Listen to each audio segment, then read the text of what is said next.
in early. Yes, and that's why I'm here. Can you manage without me for a couple of hours? Obviously, we'll have to. It's unavoidable, there's no need to apologise. The governor's off having breakfast, you're doing whatever, and as usual, I will manage.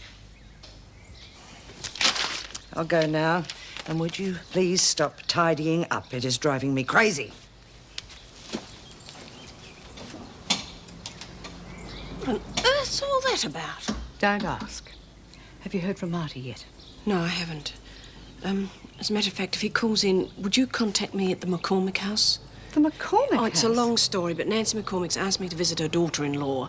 I went there last night, but she wasn't home. Oh, well, Marty's probably just having a rest somewhere. No, he's not at home. I've been there. Well, perhaps he couldn't get through to you on the phone. Oh, I hope so. You're worried about him, aren't you? More than I care to admit. Yes, well, he's probably just gone along to the hall where everyone's billeted and getting some rest. Well, if he does contact you, would you buzz me? Of course. Now stop worrying, Meg. Eggs sunny side or over? Sunny, please. Any news from the boys? Yeah, they're on their way. Full of the joys of civic duty. Told you. A couple of them got a bit of smoke inhalation. They should be used to that.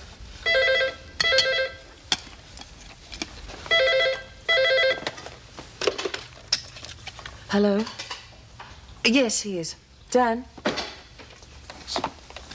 Hello? Right, look, we should be on our way in about an hour. Could you tell them to wait? Thanks. Anything? Yeah, the units are mustering at the Mount Kerrang State School. We'll join them there. Well, if your firefighting's anything like your cooking... This isn't working. Maybe breakfast wasn't such a good idea. Do you want to try for dinner? You're optimistic. G'day, Mrs. Reynolds. Is Dan here? Yes, come through.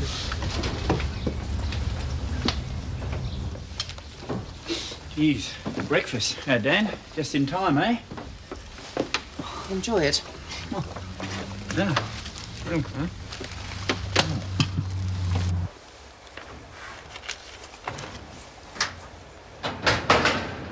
I'm not so sure about this. Look, it's just a few bets on the TAB. Yeah, well, I don't feel like doing any of them a favour after last night. Favour? Don't be stupid. You're not doing any of them a favour. This is business. If anything, you're ripping them off. Well, that's a way of looking at it. It's the only way. Look, I'm in this for me, not them. You're a real hardhead, aren't you? Not to my friends. I'm really a very generous person, Rodney. You'll see.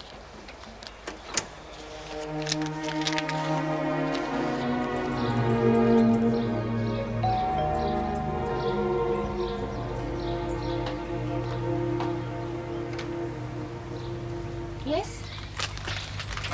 Hello. I'm Meg Morris, from Wentworth. Your mother-in-law asked me to bring you something. Oh, she needn't have done that. I think she wanted to. Or would you like to come in? Oh, yes, thank you. She really shouldn't have. Maybe not. But the women think a lot about their families when they're inside. Comes from being cut off, I suppose, and not having much else to think about. It must be really hard. They worry, too.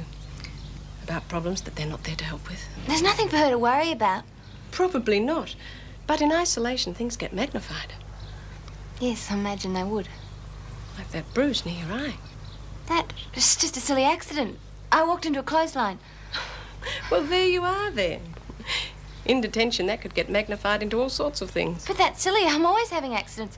I'm the clumsiest person alive. I thought you'd be able to help me set Nancy's mind at rest. I don't suppose I could have a cup of tea.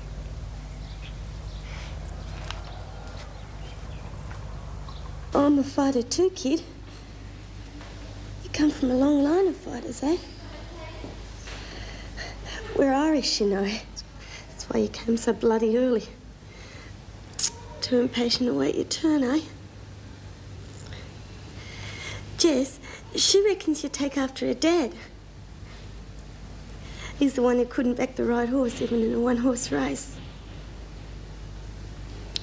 She reckoned he had a bit of jippo in him. With all that going for you, I mean, you've got to have a better than even chance, eh? He'd better to have a good streak of his mother in him. Well, then he'd be out of here in a week. Probably on the top of a laundry truck. Yeah. But I ain't having him getting into no strife.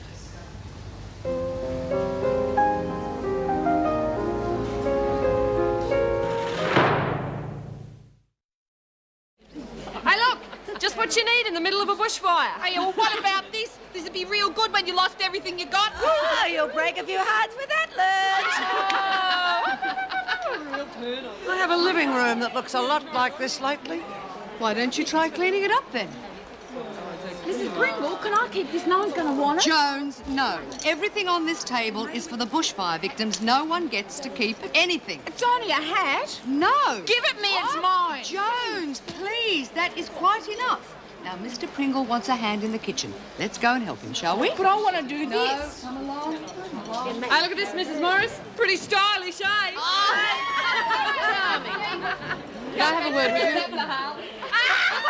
I'll be blowing up all over the place. Did you manage to talk to her? Yes, I spent a couple of hours there this morning. And did she know what you were getting at? Yes, I think she does. Do you think I'm mistaken? Well, no, not entirely. I'm sure you had your reasons for wondering. What does that mean? She says she's accident-prone. Oh. Some people are. Don't say that to me, Mrs. Morris. I used that one for years. I used to tell people that the minute we met so they wouldn't ask questions later. Yes, I know. It is a common technique. He's beating her, isn't he?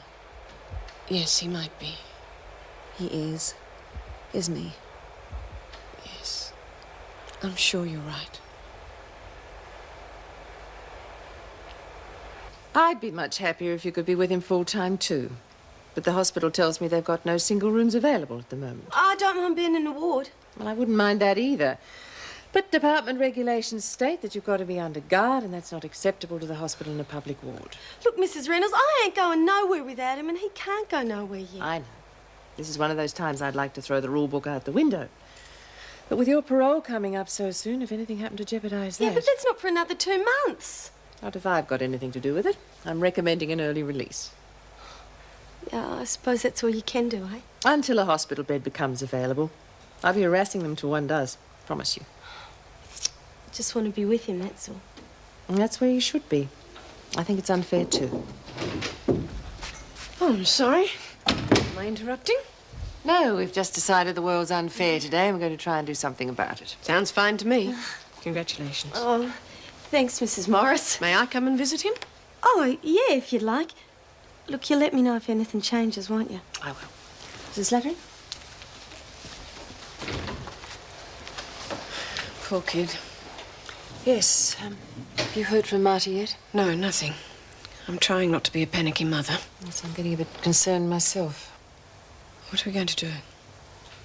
Well, why don't I ring Dan? He's coordinating up there today. Should be there soon. Must be able to find out something. All right. Well, you'll keep me posted then. As soon as I can. Oh, Nancy McCormick. Oh, yes. Have you been to see her daughter-in-law? Yes, I have. Now, I know she's not due a phone call for another week, but do you think you could stretch it? She's dead right about that son of hers.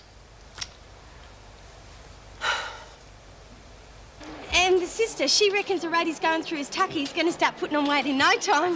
Yeah, but what about his breathing? Yeah, well, as long as he don't get no chest infections, he's going to be okay. That's why they got him in the humi crib. Well, did you hold him? No, I might have breathed germs on him or something. Well, did you say good day to him from his Auntie Rhoda? Oh, yeah, of course I didn't. Jess, hang on, I got something for you. You saw Jessie? Yeah. Oh, That'd be Jess. How'd you get him in? You wouldn't believe it. The freak got me through without a body search. Oh, yeah.